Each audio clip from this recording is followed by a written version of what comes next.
बिस्मिल्लाहिर्रहमानिर्रहीम। मैं हूं ताहिर डेंसा और आप देख रहे हैं SDTV। पानी फिर मानसून का आने की बारी है और इससे पहले कम था। बताया ये जा रहा है from the power that be, जो कि फ्लड कमीशन है और जो कि हुक्मरान है, कि जनाब ये जो पानी है इसमें इंडिया की शरारत है बहुत बड़ी। और जो इंडस वाटर ट्रीटी थी उस पर अमल नहीं किया जा रहा और आगे हर आने वाले साल के बाद कुछ ऐसा उसमें वो तब्दीली ला रहे हैं जिससे ये और ख़राब होती जाएगी पाकिस्तान के हक़ में। फॉर एग्ज़ाम्पल, ब्यास में पानी कम हो रहा है तो उसको ये ज़रूरत बढ़ रही है बढ़ाने के लिए 1.9 मिलियन एकड़ फीट पानी हर साल एक वो टनल बना के चिनाब से उसमें डालेंगे और वगैरह वगैरह बहुत से ऊपर डैम बन रहे हैं। और डैम जो है वो दरिया के सोर्स के करीब बनते हैं, तो वो वादी में जब पानी आता है उससे पहले ही, तो वो एक ये मसाइल हैं कुछ हमारे जो करने के लिए।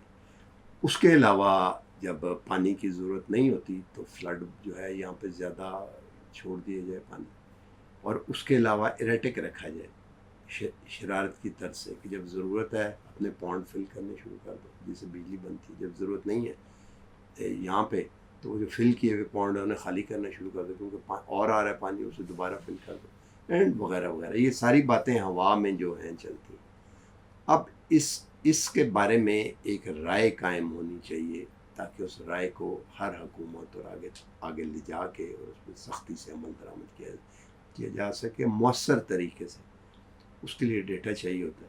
तो हमने आज एक साहब को अपने पास तकलीफ़ दी है ताकि वो बताएं कि किस तरह डेटा जो है उससे मसनूई ज़हानत यानी आर्टिफिशियल इंटेलिजेंस के ज़रिए से इस सारे मसले का जोग्राफिया और फिर जो डायनामिज़म है पानी की रवानी चेंज होते हुए जो है उसे किस तरह आगे तेज़ी से बढ़ाया जाता है। Sir very warm welcome. आप जियो AI कंपनी चलाते हैं, थोड़ा सा बताइए हमें इस बारे में। Thank you. AI Jio navigator. Tahir साहब, ये बहुत ही एक कॉम्प्लिकेटेड सिचुएशन है। अगर हम अपने रिवर फ्लोज को देखें, पूरे रिवर के टेरेंस को देखें, बहुत कॉम्प्लिकेटेड रिवर्स हैं हमारे, जहाँ पे अकेले AI तो शायद कुछ नहीं कर सकता। साथ में फिज़िक्स के लॉ हैं, मैथमेटिक्स के लॉज हैं, उन सब के इस्तेमाल के साथ एक कंबाइनली ऐसे टूल्स तैयार किए जा सकते हैं कि आप उन्हें वॉच कर सकते हो। लेकिन उसके लिए आपको ऑन ग्राउंड भी बहुत सारा कुछ इंफ्रास्ट्रक्चर चाहिए। तो क्या हमारे इंफ्रास्ट्रक्चर AI के लिए रेडी हैं? वो हमारा इंफ्रास्ट्रक्चर AI के लिए रेडी नहीं है। और उसके साथ साथ हमारा इंफ्रास्ट्रक्चर ऐसी भी कोई कोशिश नहीं कर रहा कि फ्यूचर में ऐसे इंफ्रास्ट्रक्चर बिल्ड किए जाएं कि जिसको लेकर हम बेहतर प्रेडिक्शंस कर सकें, हम अपने आप को तैयार कर सकें। तो ये एक बहुत ही कॉम्प्लिकेटेड इश्यूज़ हैं जिनको समझने के लिए हमें पूरी चीज़ों को रीएनालिसिस करना होगा। दरिया में पानी आ रहा है, कुछ ट्रिब्यूटरीज शामिल हो रही हैं जिन्हें दरियाई कहा जाता है, और कुछ ट्रिब्यूटरीज थोड़ी सी छोटी हैं, उन्हें नाला कहते हैं लोकल ज़ुबान में। कुछ नाले तो मैंने देखे, मुझे वो दरियाई लगते थे, इतने बड़े बड़े नाले। तो अगर आप वेस्ट के रिवर देखें तो वो तो उन नालों के मुकाबले में जिसे वो रिवर कहते हैं वो नालियाँ लगे आपको। तो वो ये जो आते हैं तो ये जोग्राफिया जो है ये तो है, और फिर जो हिस्टोरिक फ्लोज हैं वो भी हैं। अब रियल टाइम में इस पर जो डेटा क्रिएट करना है वो AI कर नहीं सकती। सर, AI डाटा नहीं क्रिएट कर सकती। मतलब AI डाटे को डाटा मॉनिटर करके या हमारे सामने पेश तो कर सर, सकती वो डाटा क्या हमारे पास अवेलेबल है, या क्या हम ऐसे कोई मैकेनिज्म बना रहे हैं जिससे हम वो डाटा जनरेट कर पाएंगे? सर, हम चीज़ों को समझ नहीं रहे हैं। ठीक है, पॉइंट ये है कि इट इज़ इम्पॉसिबल कि आप दुनिया के पाकिस्तान के हर खित्ते पे ना ग्राउंड सेंसर्स लगा सकें। ग्राउंड सेंसर्स की लिमिटेशंस हैं, some time in metres, some time in kilometres. तो that's why where artificial intelligence और geospatial data comes in. Satellite monitoring, AI के थ्रू आप ये चीज़ें कर सकते हो, लेकिन उससे पहले आपको हिस्टोरिकल डाटाज चाहिए। अब हिस्टोरिकल डाटाज हैं नहीं हैं, अगर हैं तो किसकी अलमारी में बंद हैं, इट्स अ क्वेश्चन मार्क्स। तो उनके पास, जिनके पास हैं, क्या वो आपको देते हैं आप उन पर एनालिसिस रन कर सकें? It's quite a doable job. But with lot of if and buts. नहीं, क्यों नहीं देते? सर बिकॉज अगर मेरी कुल स्ट्रेंथ यही हो कि मेरे पास ये डाटा है और ये डाटा मैंने किसी दूसरे को दिया तो ही कैन परफॉर्म बेटर और मुझे आउट क्लास कर देगा, आप इस मेंटल अप्रोच को आप कैसे दूर कर सकते हो? नहीं, क्या इंडिविजुअल्स या महकमा क्या क्या बात कर रहे हैं? सर पंजाबी का मुहावरा है, जिन्हों पन्नो ही लाल है, तो यहाँ पे हम क्या कर सकते हैं? अच्छा, तो ये आपके ख्याल में ये सोशल और पॉलिटिकल मसला है? एक्चुअली ये समझने का प्रॉब्लम है। अच्छा, समझे, थोड़ा समझाएं ना हमें, क्या है मसला है क्या? मैं आपको इस एक एग्जांपल से समझा देता हूँ। अगर हम इंडस्ट्रियल रेवोल्यूशन से पहले जाते हैं, ठीक है, तो इंजीनियर्स को कोई नहीं पूछता था, इंजीनियर्स की कोई डिमांड नहीं थी। लेकिन जो इंडस्ट्री को रन कर रहे थे या जो जो दुनिया के बारे में चेंज विजन रखते थे कि हमने इस सब को इंफ्रास्ट्रक्चर होल को चेंज करना है, they put up billions of dollars investment की at that time in industrial revolution. तो आपको इंजीनियर्स मिलने बंद हो गए, इतने ज़्यादा इंजीनियर्स की डिमांड आई। हम अब तक ये समझ नहीं पा रहे कि दुनिया स्विच कर रही है फ्रॉम इंडस्ट्री। तो अगर आप रिसेंटली पिछले कुछ सालों के देखें, the real players, the real investors जो दुनिया के लिए मैटर करते हैं, जो दुनिया को ड्राइव करते हैं, वो सारी इन्वेस्टमेंट ये आर्टिफिशियल इंटेलिजेंस और सैटेलाइट पे लगा रहे हैं। So it's mean there is a big switch आने वाला है, जो बिग स्विच आर्टिफिशियल इंटेलिजेंस और जियो स्पेशल डाटा की तरफ ही जाएगा। लेकिन इनसाइड पाकिस्तान दो मोस्ट पीपल्स हु जिन्हें डिसाइड करना है वो सब आर्टिफिशियल इंटेलिजेंस के इरा से पहले के हैं, सैटेलाइट इरा से पहले के हैं। So there is a fear कि शायद एआई आकर उन्हें रिप्लेस कर लेगी। तो वो तो करेगी, लेकिन ये बेशक। चीज़ उन्हें हाउ विल टेल नहीं समझ, तो अब आप देखें ये जो इंडिया के साथ हमारी लड़ाई झगड़ा हुआ, इसमें इंडिया से बल्कि कुछ डेवलप्ड कंट्री से भी ज़्यादा एडवांस लेवल की एआई और सैटेलाइट डेटा आपने यूज़ किया ना।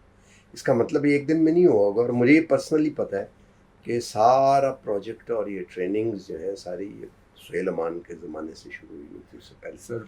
तो 10-15 साल पहले जो विजन था उसको अगर वहाँ पे हो सकता है तो बाकी क्यों नहीं हो सकता? पुराने लोग थे वो सारे। एक्चुअली टॉप प्रायोरिटीज़ के इश्यूज भी हैं और वॉर इज़ नॉट माई। नहीं, पाकिस्तान में हुआ, मैं कहता हूँ पाकिस्तान में हुआ। अब एयरफोर्स बच्चे, बल्कि मेरा एक बच्चे ने सर मैं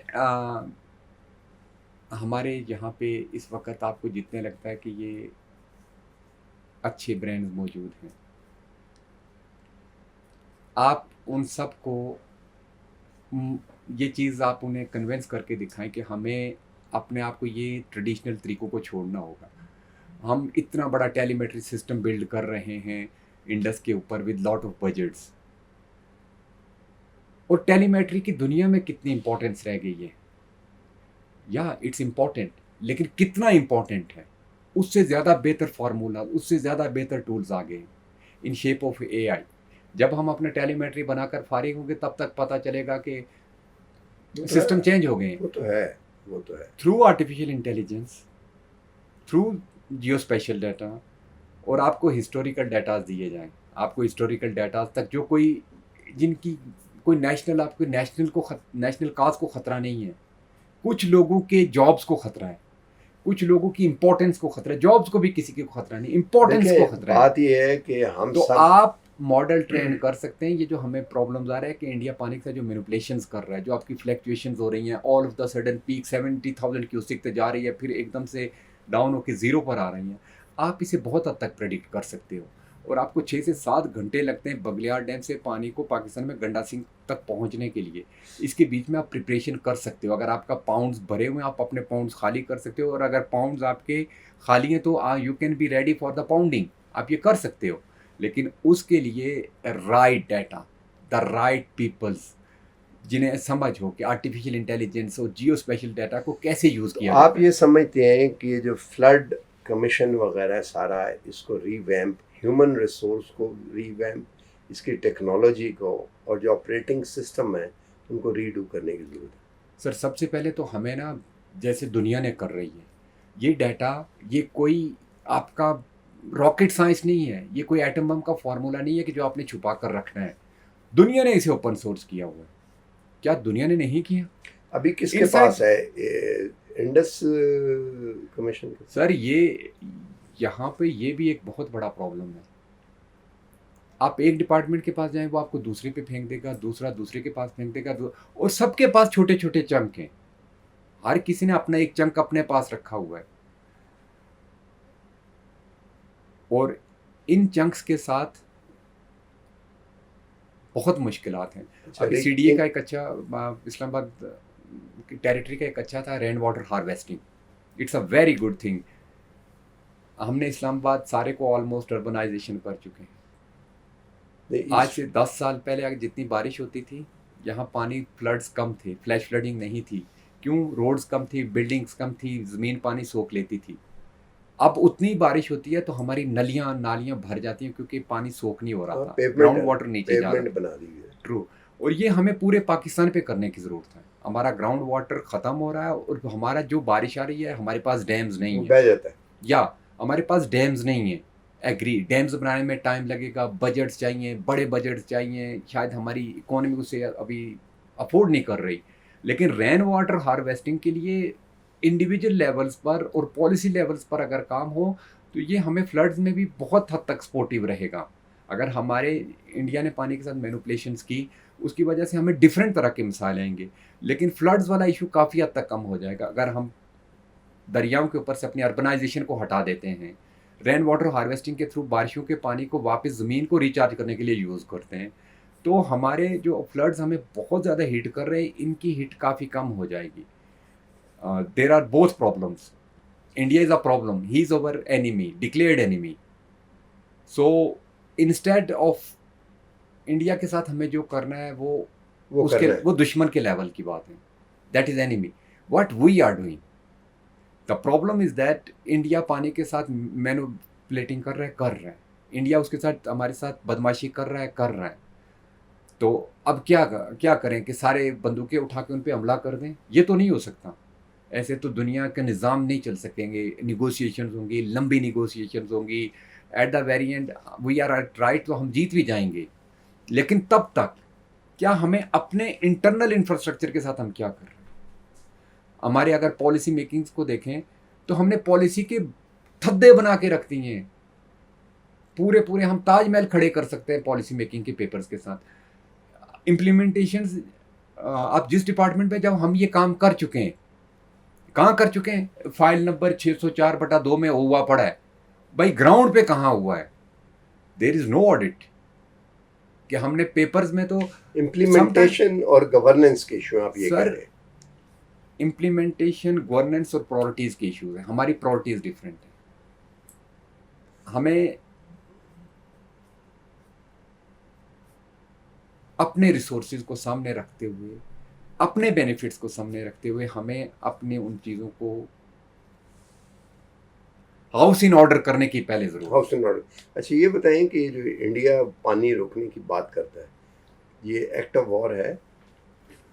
ये पॉलिटिकल स्टेटमेंट है, आई थिंक सो। पानी बहुत बड़ा इशू है। ये एक्ट ऑफ वॉर भी हो सकता है। आपके नेशनल इंटरेस्ट को तो डेफिनेटली इससे डैमेज हो रहा है। और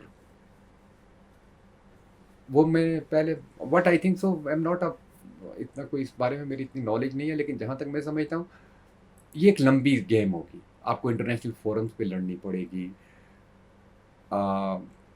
आपको अपने केस को अच्छे से बनाकर, हम ऐसे नहीं, सिंपैथी के थ्रू हमें कुछ नहीं मिलना कि भाई इंडिया ने पानी लड़के लेना पड़ना। लेकिन ये लड़के ना सिर्फ लड़ बंदूक वाली नहीं, इंटरनेशनल फोरम्स पे आप नैरेटिव की जंग है या। लेकिन अगर नैरेटिव पे आप जाके ये बोले कि भाई इंडिया ने हमारा पानी रोक लिया है, तो आपको कौन सीरियसली? लेकिन वहीं पर अगर आपके पास राइट डाटा मौजूद है कि भाई ये डाटा मौजूद है, इंडिया ने इस टाइम पे हमारे साथ ये किया, जिसे आपको क्रिएट करना not a very big deal. और वो ऐसा नहीं कि भाई रात को कमरे में बैठ के कुछ भी लिख लो तो सुबह जाके दे देंगे। आपका डाटा आपका एविडेंस के साथ हो, जो राइट डाटा हो कि भाई दिस इज द प्रॉब्लम, तो दुनिया आपकी बात को सुनेगी। बिल्कुल ठीक है। ये रिसेंटली हमें जो सफारती सतह पे कामयाबियाँ मिली हैं, इसे इस सिचुएशंस के साथ आप अपने लिए बेनिफिट्स में ले सकते हैं। मतलब एक वक्त पे हम टोटली साइलोज में चले गए थे, हमारी बात ही दुनिया सुनने को तैयार नहीं थी, but right now world is listening you. So right now, if you have right evidences, right data with right people who can explain, एक ऐसा बंदा जिसे पता ही नहीं, उसे आप explanations के लिए भेज दो, बिल्कुल ठीक, तो उसने क्या ही करना. बहुत बहुत वन शुक्रिया एक्सपर्ट. जी, बहुत बहुत शुक्रिया. बॉटम लाइन ये हुई कि ये एक एकेडमिक सतह पे लड़ी जाने वाली जंग है जो कि एविडेंस और डेटा की बुनियाद पे लड़ी जाएगी और प्रायोरिटी सेट करने की ज़रूरत है, और तब हमारी लोग बात सुनेंगे. एक्चुअली कहा जाए तो नैरेटिव की जंग है जिसके लिए आप एविडेंस पेश करें, और आई थिंक इसके लिए प्रिपरेशन करनी पड़ेगी, और it's a long drawn war, लड़नी पड़ेगी. दूसरी बॉटम लाइन ये है कि जितना मजबूत पाकिस्तान होता है उतनी इसकी बात भी सुनी जाएगी. तो अपना house in order at every level, horizontal and vertical, ये करना जो है इसके लिए बहुत ज़रूरी है. और तीसरा, पॉपुलेशन को भी एग्जैक्ट बताने की ज़रूरत है, समझाने की कि ये मसला क्या है और इसकी इम्प्लीकेशंस क्या हैं, ताकि they should be with you. तो आई थिंक नेशनल कोहेजन और मॉडर्न अप्रोच और एकेडमिक फर्वर के साथ ये लड़ाई लड़ी जा सकती है, और अपने हसूल के लिए, हक़ के लिए. And it's a long war जो इंटरनेशनल फोरस पे हमें जीतना होगी. आज तक के लिए इतना ही. मिलते हैं अगले प्रोग्राम में. अल्लाह हाफ़िज़.